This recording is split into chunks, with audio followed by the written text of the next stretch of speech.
Accountancy जो accountancy का meaning मैंने आपको ऑलरेडी लास्ट लेक्चर में 2-3 बार बताया है।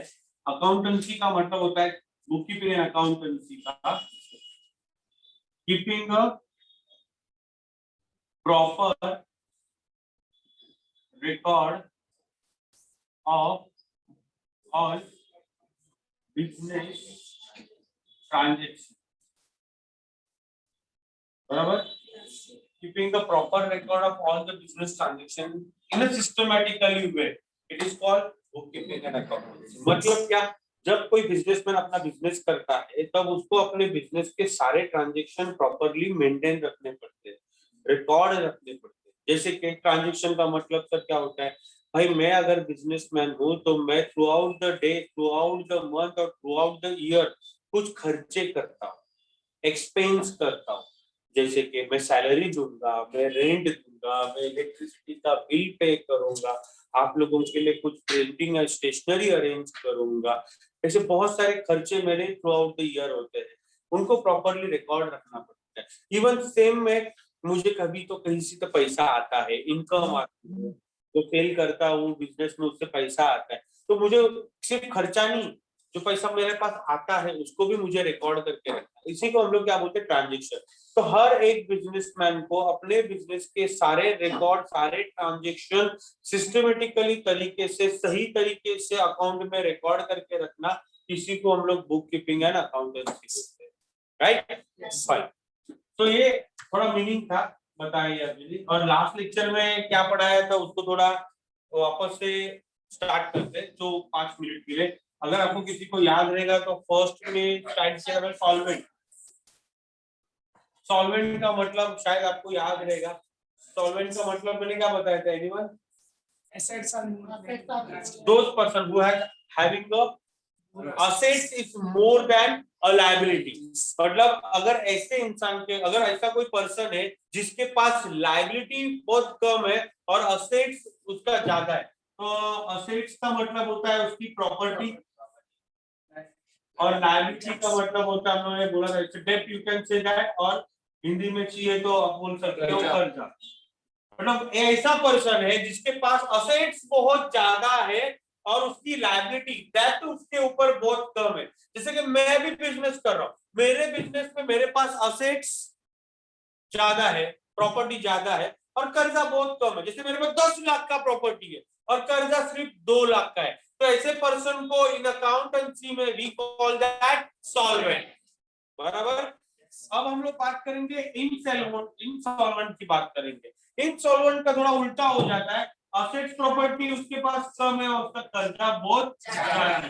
तो a person those who having a liability is more than his assets, मतलब ऐसा इंसान है जिसके ऊपर कर्जा दुनिया भर का है लेकिन खुद के पास असेट्स बहुत कम है।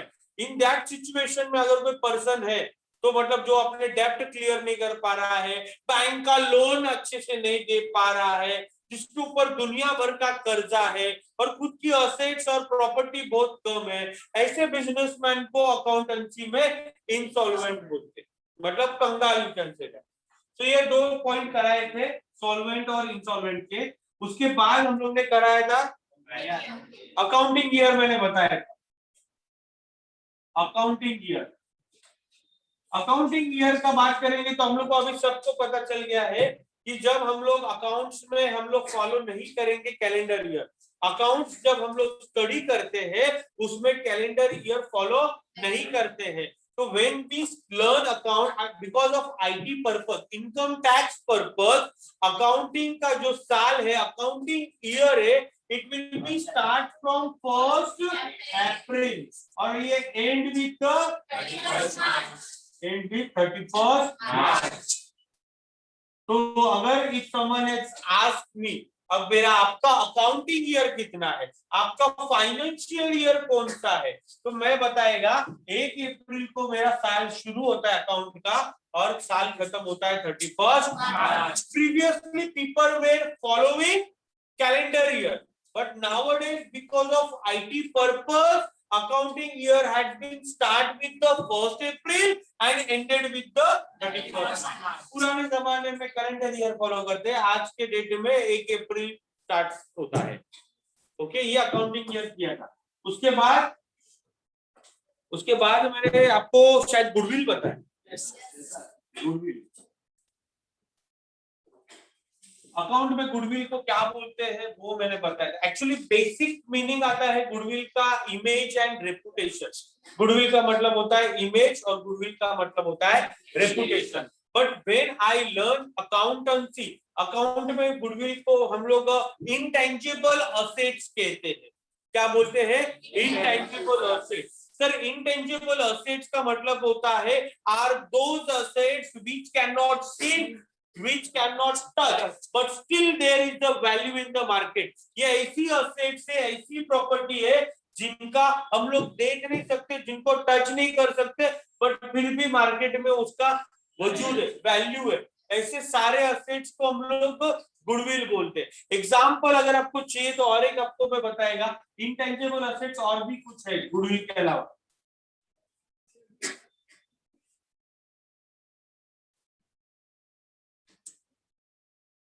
इंटेंजिबल एसेट्स के अंदर कॉपीराइट्स भी आता है, पेटेंट आता है, ट्रेडमार्क आता है और गुडविल भी आता है। गुडविल तो हम लोग सीख रहे हैं। इंटेंजिबल एसेट्स और कौन से? If anyone has asked you कि what are the intangible assets in a business, तो बिजनेस पे इंटेंजिबल एसेट्स सिर्फ गुडविल नहीं है बेटा, गुडविल के अलावा कॉपीराइट्स भी है, पेटेंट भी है, ट्रेडमार्क है। तो ये ऐसी एसेट्स है जो जिसको देख नहीं सकते, जिसको टच नहीं कर सकते, फिर भी उनका मार्केट में वैल्यू है। तो मैंने गुडविल आपको बताया था, जैसे कि there are many popular person like Virat Kohli, MS Dhoni, they charge very high amount of money for one advertisement. Yes और नो? बहुत सारा पैसा किस चीज का लेते हैं? वो पैसा आपको क्यों और मेरे को क्यों नहीं लेते? इतना पैसा उनको क्या देने की जरूरत है? एक एक दो दो करोड़ एक 30 सेकंड के ऐड के लिए क्यों देने का? उनको क्यों देना पड़ता है? Because they are very popular. उनका मार्केट में गुडविल है, इमेज है, रेपुटेशन है, they are popular, that's why वो अपने गुडविल का पैसा चार्ज करते। अभी आपको और मेरे को बुलाएंगे तो हम बोलेंगे बाबू तू ले, बहुत हो गया, मेरे को पैसा नहीं देगा तो उधर पूरा दिन आके शूटिंग पे बैठेगा, बट हम लोग को पे नहीं करेंगे वो, राइट? रीजन अपना एक्चुअली ऐसा नहीं है कि अपना गुडविल नहीं है, बट कैसे होता है गुडविल जनरेट किया जाता है, गुडविल क्रिएट किया जाता है। उन्होंने अपना गुडविल बनाया है, आपको अभी बनाना बाकी है। आप अपना गुडविल बनाओगे, पहले पढ़ाई करेंगे, आप मेहनत करोगे, एक बाद में आप अच्छे पर्सन बनोगे, उसके बाद आपका मार्केट में इमेज ऑटोमेटिकली क्रिएट होगा, बराबर ना? उन लोगों ने ऑलरेडी क्रिएट किया हुआ है, आप उनको दुनिया जानती है, हमें अभी दुनिया जानना बाकी है। So that's why goodwill is a intangible asset. Sir, ये और भी कुछ चीजें आपने बताया कि ये भी इंटेंजिबल है। कॉपीराइट्स का मतलब क्या होता है? भाई कॉपीराइट्स का मतलब होता है, लेट्स से आप में से कोई पोएट है या फिर राइटर है, मान लेते, हो सकता है किसी को लिखने का शौक है, स्टोरी राइटिंग, तो जैसे मूवी बनती है, जैसे बाहुबली फेमस मूवी है, बाहुबली का स्टोरी किसी ने तो लिखा रहेगा। यस सर, बराबर ना? जब किसी ने स्टोरी लिखा रहेगा तो वो डायरेक्टर के पास दिखाया रहेगा, डायरेक्टर को वो मूवी स्टोरी अच्छा लगा रहेगा, उसके बाद एक्टर एक्ट्रेस आ गए, उसके बाद फिल्म बनना चालू हुआ। तो शुरुआत तो स्टोरी से हुआ ना, रिटर्न बाय किसी ने तो लिखा रहेगा। जैसे आप लोग ने मान लो कि बाहुबली का स्टोरी लिखा है और उसका डायरेक्टर ने वो स्टोरी देखा, अच्छा लगा, लेकिन आपको बिना बताए उसने क्या किया, रिटर्न बाय में किसी और का नाम डाल दिया और आपको उसको पेमेंट नहीं दिया। आप क्या करोगे उसके नाम? मान लो आपने ही बाहुबली का स्टोरी लिखा हुआ है और उसने आपका स्टोरी चुराया है, शॉर्टकट में बोलता हूं, आपका स्टोरी चुराया, आप क्या कर लोगे मेरा? बोलो, क्या आपको क्या करना चाहिए? गलत या सही है ये तो बताओ। गलत है तो गलती की सजा भुगतो, चुपे तो और क्या? आप क्या करोगे? I will complain. क्या बताओगे पुलिस स्टेशन में जाके कि उसने मेरा स्टोरी चुराया? बराबर ऐसे ही बोलोगे ना, तो पुलिस वाले कुछ तो क्रॉस फायरिंग करेंगे, क्या प्रूफ है? यस और no? They will ask you, ये स्टोरी तूने लिखा है, क्या प्रूफ है? तो you should know the answer. तो प्रूफ ये होता है कि जब मैं कोई स्टोरी लिखेगा या पोएम लिखेगा तो उसका रजिस्ट्रेशन करना पड़ता है, उसको कॉपीराइट्स बोलते हैं। अगर वो स्टोरी आपको सुनना है या लिखना है या देखना है या पढ़ना है, आपको वो बुक्स मार्केट से परचेज करना पड़ेगा, उसका आपको पे करना पड़ेगा। दुकान में आते हैं ना book, we are paying, we are buying, yes और नो, बिकॉज उसके राइट्स, उसके अधिकार आप लोगों के पास है। For that I need to register with my things. मेरा जो भी स्टोरी है मुझे गवर्नमेंट के पास जाके रजिस्टर करना पड़ता है। तो none of a single person has copied that. अगर वो मेरा है तो उसके लिए मुझे आपको पे करना पड़ेगा। अगर मैंने चुराया है वो इमीडिएटली प्रूफ हो जाएगा, क्योंकि आपके चुराने के पहले ही आपने उसको रजिस्टर करवाया था। अगर वो आपके नाम पे रजिस्टर्ड है तो कोई आपका स्टोरी चुरा नहीं सकता। लीगली आप केस फाइल कर सकते हैं। वो किसके नाम पे है, ये भी तो आपका गुडविल ही होगा, क्योंकि वो चीज बनाई कि थॉट्स किसका था। आज वो मूवी ने 500, 1000, 1500 करोड़ कमाया है ना, आपके बदौलत से कमाया ना। यस और नो। पेटेंट, पेटेंट का मतलब क्या होता है, ऐसी कोई चीज आपने बनाई है, ऐसी कोई चीज आपने, जैसे कि अभी मैं देख रहा हूँ बहुत मार्केट में ना, अभी 50-55 हजार रुपए में एक नया बाइक आया है, बैटरी वाला, बिना पेट्रोल का आया है ना। कुछ लोगों को देखता हूँ स्टेशन पे भाजी लेने आते हैं, पतला सा बाइक साइकिल जैसा करके आते थे। It's very good thing, because उसके ऊपर पेट्रोल नहीं लगता था। पेट्रोल नहीं लगता तो कौन सी बड़ी बात है, अरे पेट्रोल 100 रुपए महंगा हो गया, 100 रुपए लीटर हो गया, अगर बराबर, तो 100 रुपए लीटर मतलब एक आम आदमी बाइक से ट्रैवल करना नहीं सकता अभी, क्योंकि आप दिन में अगर आप लंबा ट्रैवलिंग करते हो, अंधेरी के ऊपर या बांद्रा जाते हो या फिर उसके दादर काम पे जाते हो, तो आप बाइक लेके नहीं जा सकते हो। आने जाने में 200 रुपया आपका चला जाएगा दिन में। अरे महीने का 15,000 रुपए पगार है तो 6,000 रुपए बाइक पे कहाँ से डाले, ये सर ना। तो प्रैक्टिकली हमारे लिए अभी वो पॉसिबल है। तो फिर मैंने क्या किया, आरके ने, मैं खुद, मैंने एक गाड़ी ऐसे बनाया, मैं खर्चा देखने के बाद मैंने खुद ने अपना दिमाग लगाया, क्रिएशन किया, इन्वेंशन किया, मेरे मस्त से एक बैटरी पे चलने वाला मोटर बाइक बनाया। इलेक्ट्रिसिटी चार्ज करो और बाइक लेके घूमो 50 किलोमीटर। अच्छी चीज है। जो चीज 70,000 की, 80,000 की आप परचेस करोगे, उसके बाद आने के बाद पेट्रोल के ऊपर खर्चा करोगे और उसके ऊपर इतना खर्चा है, उससे अच्छा तो मैं ले सकती थी। देखो चीज बनाई किसने, मैंने बनाया।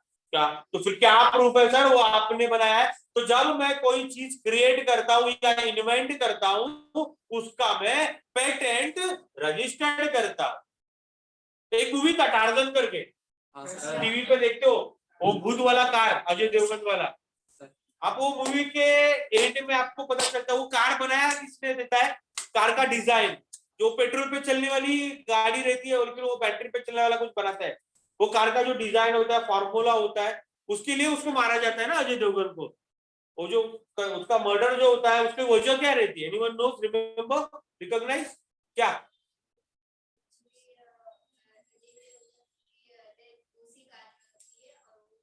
लेकिन मारते क्यों है उसको, वो रीजन, उसको कुछ चाहिए रहता है उन लोग को, वो कुछ चाहिए रहता है, क्या चाहिए रहता है उनको, डिजाइन चाहिए रहती है, इंफ्रास्ट्रक्चर।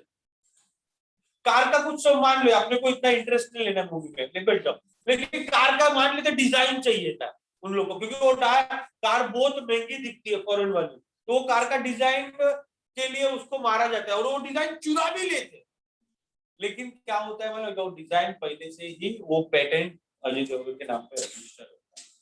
तो इस सिचुएशन में नो वन कैन, ठीक मतलब आपसे कोई थेफ्ट नहीं कर सकता, चोरी नहीं कर सकता। अगर वो चीज मैंने क्रिएट किया, बैटरी वाली मोटर मैंने क्रिएट की, तो मैंने जाके पेटेंट को गवर्नमेंट के पास रजिस्टर किया, तो मेरा नाम ऑलरेडी बीन देयर।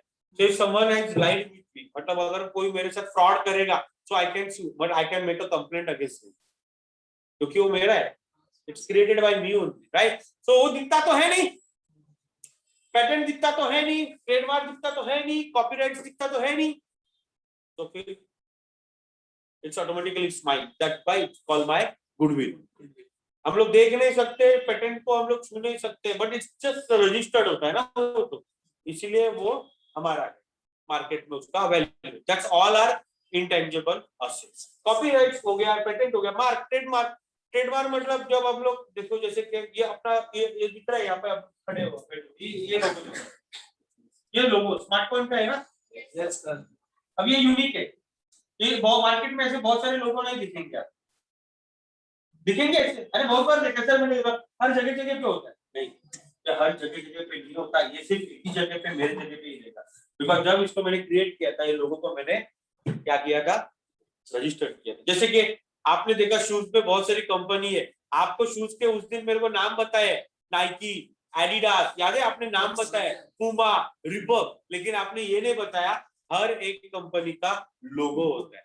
नाइकी का अगर आप बात करोगे तो नाइकी इसी से पहचाना जाता है।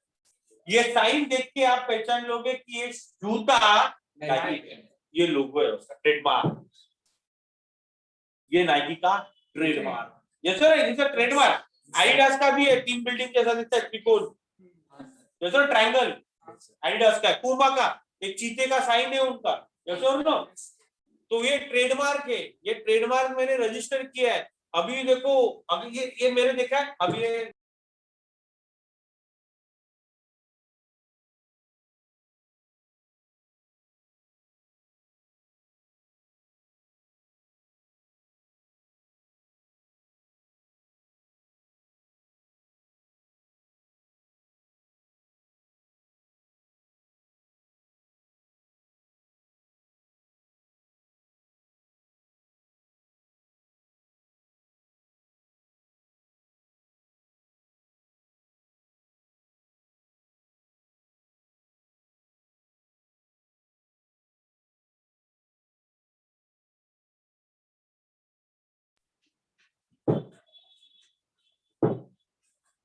एक minute,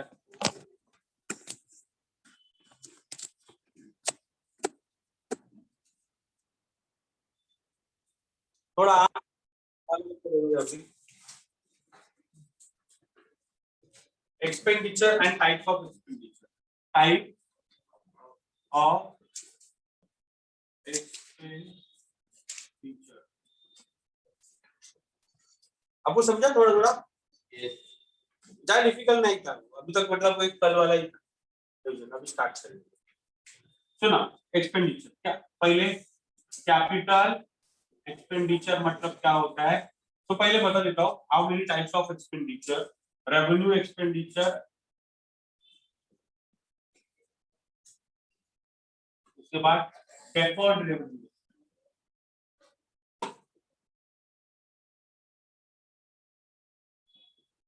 There are 3 types of expenditure here now. So we'll start with the capital expenditure.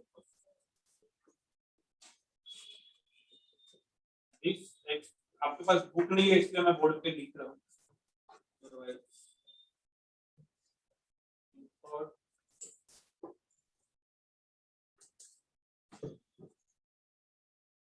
Wire.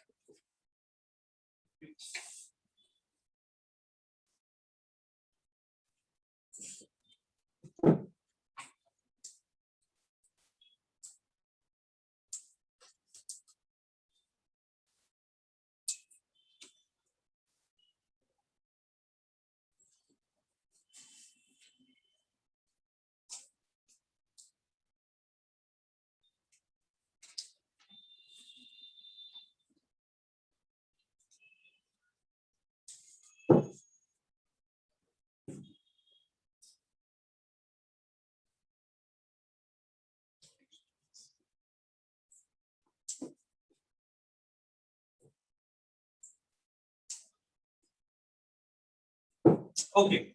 Now we'll start with the first example है कि ये क्या लिखा हुआ है आप पहले समझ लो।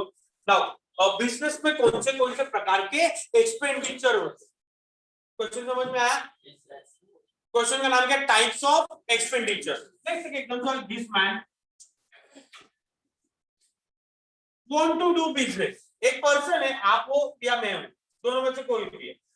हम दोनों क्या चाहते हैं, जॉब नहीं करना है सर, बिजनेस करना। चलो ठीक है, बिजनेस करना, तो बिजनेस में कुछ खर्चे है, बिजनेस स्टार्ट करना है, खर्चे।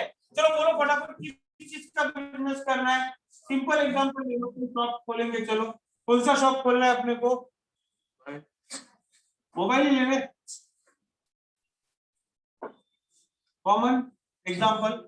अब एक बेटा बोलो मेरे को कुछ खर्चे, अपने एक क्वेश्चन कर रहे टाइप ऑफ, तो बिजनेस में है, मैं जो बिजनेस स्टार्ट करना है। आज सवेरे हम लोग ने, आई थिंक मुझे लगता है 10:30 बजे डिसाइड किया है कि हम लोग को क्या स्टार्ट करना है, मोबाइल शॉप बिजनेस करना है। किस चीज का? Mobile shop. आज हम लोगों ने डिसाइड किया। अब कल से हम लोगों ने स्टार्ट करना है, तो पहला क्या चाहिए अपने को? पैसा चाहिए। खर्चे क्या? खर्चे तो है ना इसमें, अलग अलग प्रकार के खर्चे, तो वही पढ़ना है हम लोग को। अलग अलग प्रकार के खर्चे हैं, पहले वो पढ़ना है। तो पहला सबसे इंपॉर्टेंट खर्चे तो बहुत सारे आएंगे। शॉप लेना पड़ेगा। अगर दो चीजें हैं, अगर हमारे पास पैसा है तो हम लोग शॉप खरीदी कर लेंगे भाई 20-25 लाख का। चलो 15 लाख रुपए का शॉप ले ली, क्योंकि पैसा तो अपने पास बहुत है बेटा, पैसे की कमी नहीं है, भगवान का दिया हुआ सब कुछ है। 15 लाख का शॉप परचेस किया, खर्चा हुआ। तो लैंड बिल्डिंग जगह हो गया ना, वो तो ले लिया ना अपन ने। शॉप परचेस कर लिया, मतलब लैंड वो या फिर जगह बोल सकते हो आप उसको। ओके, उसके बाद हम लोग को क्या बेटा, आपको फर्नीचर करना पड़ेगा, थोड़ा करना पड़ेगा। क्या करें, बिना फर्नीचर के मोबाइल रखेंगे कहां पर? कुछ खर्चा करके फर्नीचर करना पड़ेगा। तो 5 लाख का मस्त से फर्नीचर किया, बराबर। ये दो खर्चे पकड़ के चलते हैं। 15 लाख का शॉप लिया, जिसको हम लैंड एंड बिल्डिंग बोलेंगे, क्योंकि अगर बिल्डिंग में लेते तो वो लैंड, वही लैंड जगह ही कहलाएगी ना। लैंड और बिल्डिंग का मतलब होता है जगह, premises for your business, right. तो ये दो खर्चे करके अपन ने जगह ले लिया, स्टार्ट किया बिजनेस। तो बेटा कुछ एक्सपेंडिचर हुए। अब ये मुझे बोलो, ये खर्चे ही है ना, ये एक खर्चा है। और एक खर्चा आपको बताता हूँ यहाँ पे, ये स्टार्ट करने के बाद क्या खर्चे होंगे बोलो। चलो मान लो मोबाइल परचेस करना है, चलो ठीक है, आपसे ये भी मोबाइल इधर ही आएगा। तो 10 लाख के मोबाइल ले लिया आपने। इक्विपमेंट्स, बराबर। अब मुझे बोलो कुछ बड़े बड़े खर्चे हो गए। मान लो बड़े बड़े खर्चे हो गए, मोबाइल ले लिया, फर्नीचर कर दिया, दुकान ही परचेस कर लिया। छोटा आदमी नहीं है, बड़ा बिजनेसमैन है। तो अभी दुकान तो हो गया, मान लो 1 महीना हो गया, सब रेडी हो गया। अब क्या, स्टाफ को रखना पड़ेगा, रखना पड़ेगा कि नहीं? ये 3 लड़कियों को काम पे रखा अपन ने, इनको क्या पे करना पड़ेगा? सैलरी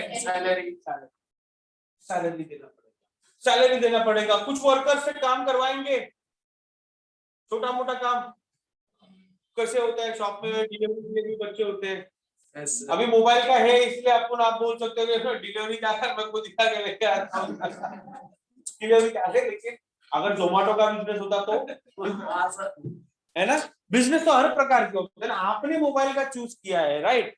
ओके, तो फिर चलो मान ले वर्कर्स को रखा, तो उनको वेजेस देना पड़ेगा, पर डे का इनकम देना पड़ेगा, और इलेक्ट्रिसिटी का बिल मुझे भरना पड़ेगा। चलो रेंट तो नहीं देना पड़ेगा क्योंकि मैंने खुद ने परचेज किया है, it is my own shop, तो रेंट नहीं देना पड़ेगा। लेकिन इलेक्ट्रिसिटी देना पड़ेगा, वर्कर को वेजेस देना पड़ेगा, स्टाफ को तो ये सैलरी के साथ साथ वर्कर्स को वेजेस देना पड़ेगा। और छोटे छोटे कुछ खर्चे होते हैं। अरे स्टेशनरी तो लगेगा, स्टेशनरी तो लगेगा। आपकी शॉप है ना, मोबाइल का रिसीट बनाओगे, रिकॉर्ड मेंटेन करोगे, स्टेशनरी का भी तो खर्चा है। तो स्टेशनरी का कुछ खर्चा है, प्रिंटिंग का कुछ खर्चा है, आपको लीफलेट बनाना पड़ेगा, मतलब बहुत सारे छोटे छोटे, मतलब शॉर्टकट में इतना सब कुछ ज्ञान क्यों दे रहा है मालूम क्या? हर बिजनेस में 2 प्रकार के खर्चे होते हैं, एक्चुअली 3 के होते हैं, तीसरा बाद में। 2 प्रकार के, एक बड़े खर्चे, एक छोटे खर्चे। मतलब एक फिक्स एक्सपेंसेस और एक डे टू डे एक्सपेंसेस। वहां पर आपने देखा वो तो सारे फिक्स थे, वो बार बार थोड़ी आएंगे, हर महीने थोड़ी शॉप लेते रहेगा मैं, बराबर है ना। तो इट्स वन टाइम इन्वेस्टमेंट है, एक ही बार खर्चा करना है, तो शॉप आपका हो गया। तो आप ध्यान से सुनो, ये मैंने अभी तक पढ़ाना चालू नहीं किया। हम लोगों ने 2 एग्जाम्पल लिए हैं, एक बिजनेस का एक एग्जाम्पल लिया, उसमें 2 अलग अलग खर्चे पकड़े। एक ऐसे खर्चे है जो हम लोग ने फिक्स खर्चे किए, जैसे कि शॉप बाय करना, शॉप के अंदर फर्नीचर लेना, ये सब फिक्स एक्सपेंसेस है। आपने मोबाइल का लिया, आप मेरा क्लासेस का देखो, ये जो शॉप मैंने बाय किया, जहां पर आप पढ़ रहे लेक्चर सुन रहे हो, ये तो पिछले 6 साल से इधर ही है। इसका मतलब ये मैंने बहुत साल से फिक्स एक्सपेंसेस हो गया मेरा। ये फर्नीचर मैंने बनाया, आप लोग बैठे हो ना इस पे, ये हर महीने सर ये देखो ऊपर खिल्ला है, कल मैं इसके ऊपर नहीं बेटा बेंच चेंज करो, प्रैक्टिकली पॉसिबल है। पिछले 4-5 साल से यही बैंक्स में यूज करो, इससे फिक्स एक्सपेंस, यस और नो। तो ऐसे कुछ एक्सपेंसेस होते हैं जो बिजनेस में फिक्स होते हैं बेटा, शॉर्टकट में बोलता हूँ उसको कैपिटल एक्सपेंस। उसको कौन से एक्सपेंसेस बोलते हैं? और सिंपल लैंग्वेज में बोल देता हूँ, और जो डे टू डे एक्सपेंसेस होते हैं, जैसे दिन मतलब बिजनेस में ऐसे बहुत सारे खर्चे बार बार होते हैं, लगातार होते हैं, हर बार होते हैं, और जो डे टू डे खर्चे करते हैं उसको हम लोग रेवेन्यू। आपने दो अलग अलग प्रकार के एक्सपेंसेस बोर्ड पे देखे एकदम सिंपल लैंग्वेज में। एक ऐसे एक्सपेंसेस तो एक ही बार होते हैं, और एक ऐसे एक्सपेंसेस है वो बार बार होते हैं, डे टू डे एक्सपेंसेस। जैसे सैलरी, सर ये महीने का सैलरी, अरे पिछले महीने से दिया था, अब पिछले महीने का दिया, ये महीने को तो देना पड़ेगा ना। सो डे टू डे एक्सपेंसेस हर बार हो रहे हैं ना। सर लाइट बिल, अरे पिछले महीने तो भरा था, अरे तो पिछले महीने, ये महीने का तो वापस आ गया ना। सो रेवेन्यू एक्सपेंसेस मतलब कुछ एक्सपेंसेस हम लोग को कंटिन्यूअसली पे करने पड़ते हैं, और कुछ एक्सपेंसेस फिक्स होते हैं। जो फिक्स एक्सपेंसेस होते हैं बेटा उनको कैपिटल एक्सपेंसेस बोलते हैं, और जो डे टू डे एक्सपेंसेस होते हैं इनको वर्किंग एक्सपेंसेस भी बोलते हैं, या फिर टेक्सुअल के हिसाब से रेवेन्यू एक्सपेंसेस। अब क्लियर हुआ? ओरली क्लियर हुआ? ओरली क्लियर हुआ। अब टेक्सुअल में जो लिया है लैंग्वेज उसको देखेंगे बेटा। टेक्सुअल के हिसाब से पहला कैपिटल एक्सपेंसेस का मतलब क्या होता है? तो this expenses is incurred and acquired for a fixed asset. अच्छा, फिक्स्ड असेट्स लिखा है ना वर्ड, थोड़ा इंग्लिश बताऊंगा मैं, इंग्लिश में बात करूंगा अभी। Fixed assets are those assets which is acquiring by the businessman into the business for purchasing assets for a long term purpose. I'll repeat this sentence again. थोड़ा ध्यान सुनना। See, basically ना, if I speak in English more, so it will be good for you people. Why I'll tell you that? We are coming from the different vernacular language. हम लोग Marathi medium से आए, semi से आए हैं, Hindi medium से आए हैं, गुजराती मीडियम से आए। But if you understand, you have to understand one thing only. कि अगर if I speak in a general language, it will be find very difficult to you people, because आपको लिखोगे कैसे? If I don't use the word, right? So basically मैं तो हमेशा दोनों language use करता हूँ, हिंदी भी यूज करता हूँ और इंग्लिश भी यूज करता हूँ, तो you will not have any difficulty. So अभी ये फिक्स असेट्स का मतलब क्या होता है? Fix assets are those assets, fix assets are those assets which is acquiring by the businessman into the business for a long term purpose are those assets called fixed assets। मतलब अभी क्या था sir इसका मतलब, line to line बताऊंगा।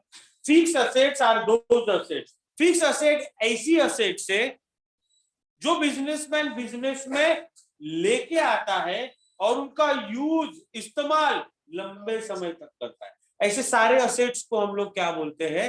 Fix asset. जैसे के example, land and building, furniture. Furniture I will not change every time, बराबर ना। 6 महीने हो गए, चेंज करो।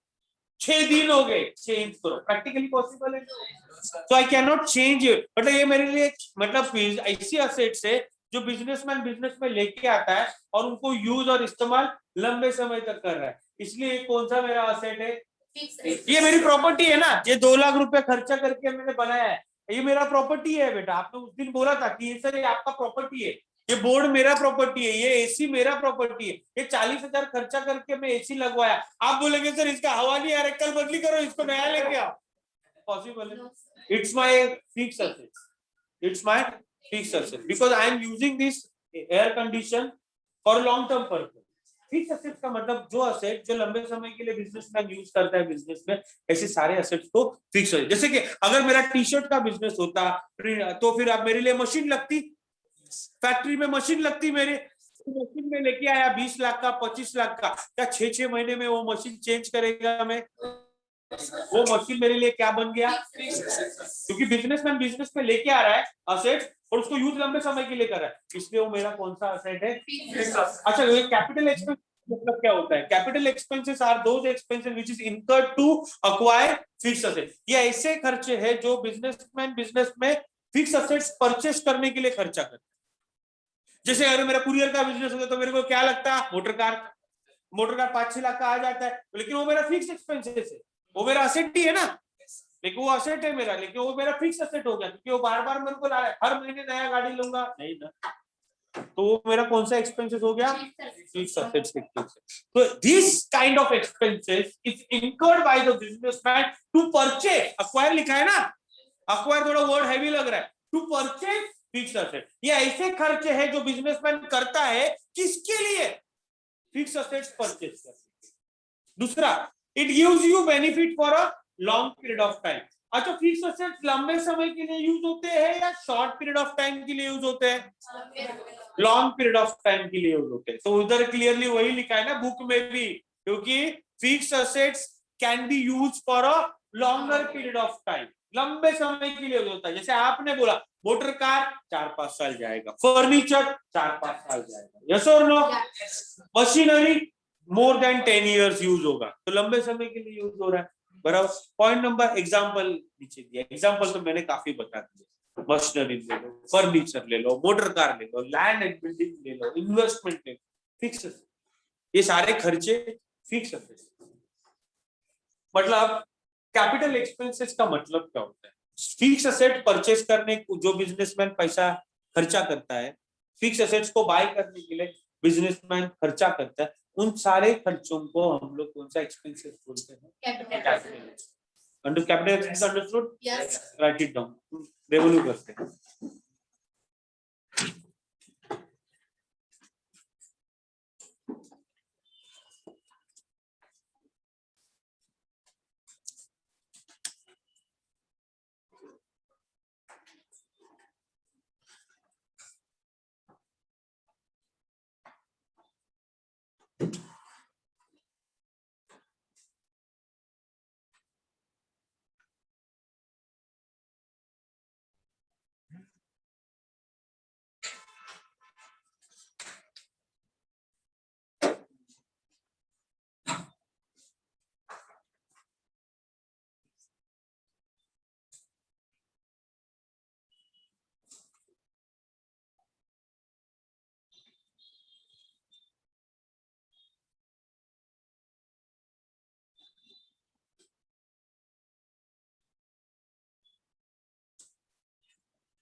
We are going to start CET के lectures from 1st July.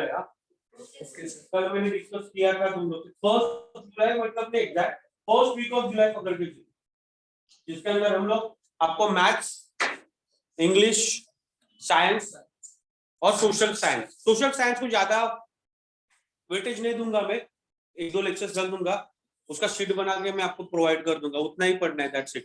जितना मैं आपको I will give you one sheet, मतलब एक बुक बना के दूंगा फॉर ऑल सब्जेक्ट सीटी का, उतना ही प्रिपरेशन करो, बस हो जाएगा। बिकॉज जो सीट बुक मैं बनाऊंगा वो पूरा स्टडी करके ही बनाऊंगा, तो उतना ही करो, that's it, you will get good numbers in this. Lectures will start from जुलाई 1 और ये ऑनलाइन लेक्चर्स ही रहेंगे। हाँ, अगर आना रहेगा या नहीं आना रहेगा तो मैं आपको इन्फॉर्म करूंगा, बिकॉज बहुत ज्यादा पब्लिक रहेगी और फ्री लेक्चर्स है, तो so many people will attend lectures, right. तो और प्रैक्टिकली पॉसिबल नहीं है क्योंकि वो 10वीं का है, उसमें साइंस कॉमर्स आर्ट्स नहीं रहेगा, तो majority people will join that lecture, तो may be 100 more than 200 students रहेंगे, सो वो प्रैक्टिकली ऑफलाइन लेक्चर में पॉसिबल भी नहीं, इवन ज्यादा भी रहेंगे। जैसे कि अगर आप जैसे अपने फ्रेंड्स को बोलोगे वो भी कनेक्ट करेगा, वो भी कनेक्ट करेगा, so many people will join this lecture, right. तो वो ऑनलाइन ही रहेंगे, और अपना जो है कॉमर्स का चल रहा है वो ऑफलाइन ही चलेगा, तो CET will be online lectures. तो आपके कोई फ्रेंड्स रहेंगे तो अटेंड करने वाले, तो कंडीशन बहुत सिंपल है, जब तक यहाँ पे उनका नाम मेरे पे रिकॉर्ड में नहीं रहता तब तक मैं उनको लिंक नहीं सेंड करूँ, तो और या फिर अगर फिर भी अगर किसी ने लिंक ज्वाइन करके सेंड कर दिया तो हम लोग यहाँ से रिमूव कर देते लेक्चर में से, क्योंकि आपका नाम डिस्प्ले होना चाहिए कंडीशन, तो जब आप लेक्चर कनेक्ट करते हो तो आपका नाम वहां पर रिकॉर्ड में डालना चाहिए आपको, वो मैं कंडीशन भी रखूंगा, तो जिसका नाम अपने रिकॉर्ड में नहीं है वो हम लोग लेक्चर उनको हटा देंगे, तो बेटर है अगर if anyone want to attend the lecture तो उनको बोलो एक बार क्लासेस में जाके अपना नाम और कॉन्टेक्ट नंबर रजिस्टर कर दो, that is the simple process, इतना तो कोई भी कर सकता है, जिसको अटेंड करना है उतना तो उसको कर ही ना पड़ेगा, है ना, क्योंकि ऐसे ही कोई अटेंड करेगा तो वी विल रिमूव देम।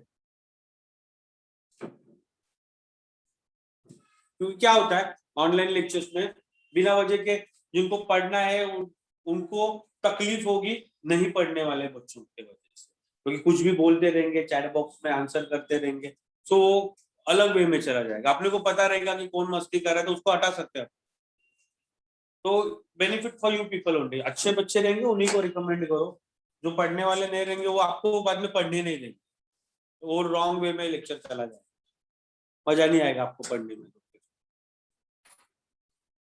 सुना, will see the revenue expenditure. Revenue expenditure का मतलब क्या होता है, ये इस प्रकार के एक्सपेंसेस है जो पे बिजनेसमैन खर्चा करता है, स्पेंड करता है money, but day to day expenses की, अभी जैसे कि डे टू डे एक्सपेंसेस आ गए, said that if I appoint any staff तो I have to pay salary, it's a day to day expenses, मतलब हर बार मुझे करना ही पड़ेगा, एक महीने में दिया तो अगले महीने नहीं दूंगा, ऐसा नहीं होता। If suppose if I buy a shop on a rental basis, अगर मैंने रेंट पे शॉप लिया है तो मुझे रेंट भरना पड़ेगा, इलेक्ट्रिसिटी बिल भरना पड़ेगा, स्टाफ को सैलरी भरना पड़ेगा, देना पड़ेगा, प्रिंटिंग एंड स्टेशनरी का हर बार खर्चा करना पड़ेगा, तो एक एक्सपेंसेस फिक्स नहीं है, ये बार बार मुझे करने पड़ेंगे, लगातार मुझे करने पड़ेंगे, तो ऐसे एक्सपेंसेस को I call that revenue expenses which is exhaust, which is not exhaust in a one year, but ये खर्चे है, it gives you benefit for a short period of time, उसमें क्या था, it gives you benefit for a long period of time, मतलब एक बार खर्चा किया तो 5-6 साल देखने की जरूरत नहीं है, यहाँ पर है खर्चा होगा लेकिन एवरी टाइम होगा, हर बार होगा, एक छोटे समय के बाद इमीडिएटली आपको नेक्स्ट पेमेंट करना पड़ेगा, so it gives you benefit for a short period of time, it gives you benefit for a long period of time, बराबर ना, सैलरी आज दिया तो बेनिफिट मिलेगा, एक महीने नहीं देना पड़ेगा, लेकिन एक महीने के बाद अगेन देना पड़ेगा, so it gives you benefit for a short period of time. अभी short period of time generally कितना कहा जाता है अकाउंट में, 1 ईयर, लॉन्ग पीरियड जनरली कितना कहा जाता है, मोर देन 5 years।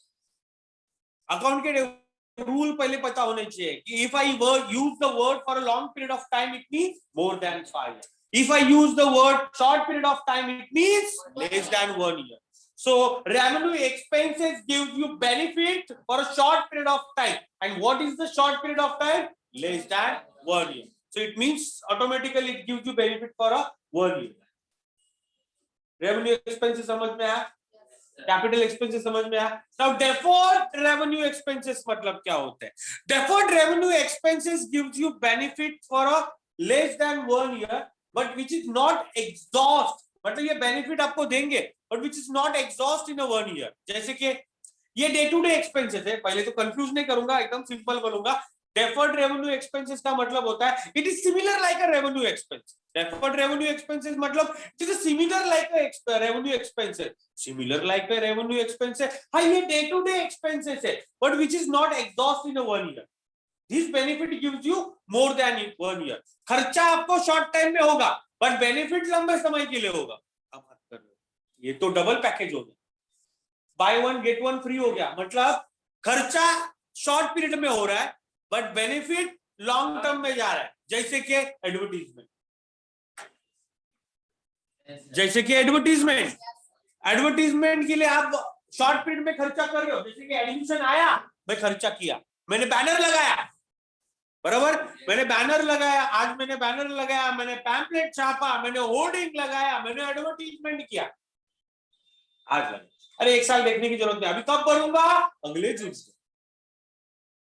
बट मैं खर्चा एक ही टाइम कर रहा हूँ, रेवेन्यू में कर रहा हूँ, डे टू डे में कर रहा हूँ, लेकिन बेनिफिट मुझे 1 साल में तुरंत खत्म नहीं होगा। एडवर्टीजमेंट जब तक ये बोर्ड मेरा रहेगा तब तक तो मेरा एडवर्टीजमेंट होता ही रहेगा, बराबर ना। जब तक मेरा बैनर कोई म्युनिसिपैलिटी वाले निकालते नहीं है तब तक वो उधर ही रहेगा। तो मेरा को एक ही बार खर्चा है लेकिन बेनिफिट मुझे लंबे समय का मिल रहा है। से लाइक और एक एग्जांपल, आपने शॉप परचेस किया था शायद से, इधर आपने शॉप परचेस किया था या भाड़े पे लिया था? आप लोग ने भाड़े पे लिया, आप लोग ने खुद का लिया। अरे जब खुद का लोगे तो स्टैंप ड्यूटी रजिस्ट्रेशन करना पड़ेगा कि नहीं? और जब रेंटल पे लोगे तो एग्रीमेंट बनाना पड़ेगा कि नहीं? एग्रीमेंट कितने महीने का होता है? 11-12 महीने का होता है, कोई 2 साल का होता है, मेरा 6 साल का है।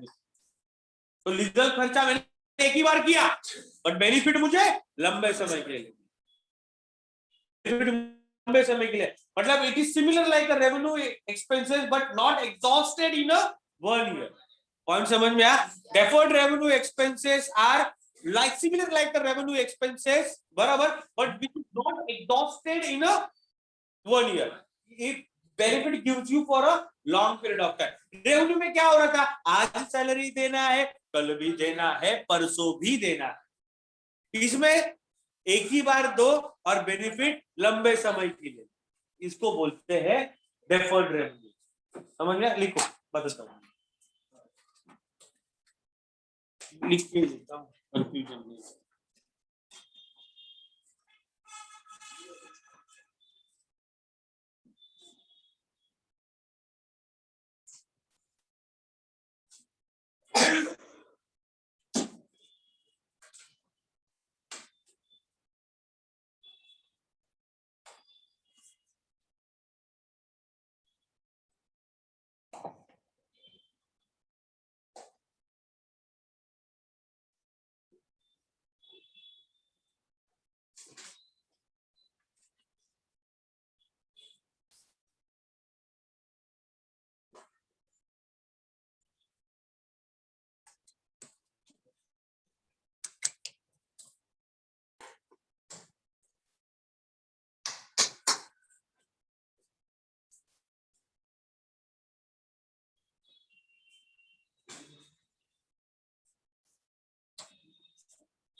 I think you can see here there is a page number on your in your textbook, page number 8, वहां पर क्लियरली मेंशन है expenses and types of expenses.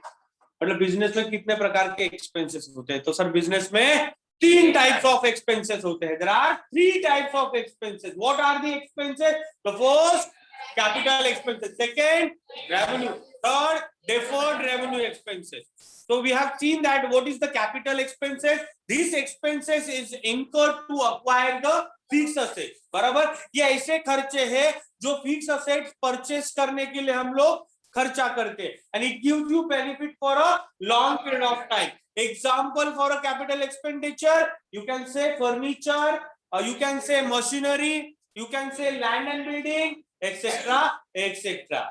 So now second expenses, revenue expenses. So revenue expenses means are those expenses which is incurred by businessmen for a day-to-day expense.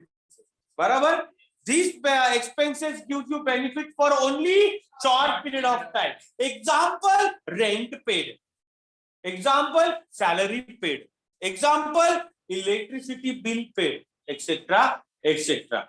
Now third one, deferred revenue expenses. These expenses basically like a revenue in a nature. मतलब खर्चे तो revenue जैसे ही होते हैं, but benefit gives you for a long period of time, which is not exhausted in a way 1 year. Benefit एक साल में advertisement का खर्चा किया वो एक साल में कभी खत्म नहीं होगा, वो आपको लंबे समय तक बेनिफिट देगा.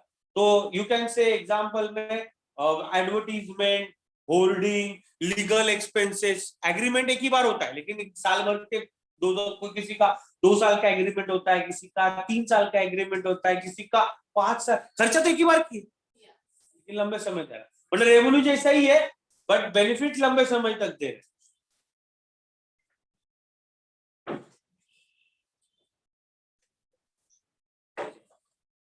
और कल आपका मैथ्स का लेक्चर है. सो ऐसा नहीं है कि I want to take a SP sir, तो एसपी लेना है नहीं लेना वो बात का choice. Yes or no? You want to opted SP or you want to opted maths, वो बाद का चॉइस है. रिजल्ट आएगा आपका 15 तारीख को, उसके बाद आप ऑनलाइन एप्लीकेशन फॉर्म फिलअप करोगे, उसके बाद आपको सब्जेक्ट चूज करने का ऑप्शन मिलेगा. प्रोसेस के लिए 1 महीना है ना, कोई प्रॉब्लम नहीं. तब तक क्या करो, आप मैथ्स के लेक्चर अटेंड करो. तब तक आपको अच्छा लगेगा मैथ्स तो अच्छा ले लेना, नहीं अच्छा लगेगा मैथ्स तो एसपी ले लेना. Boys can live.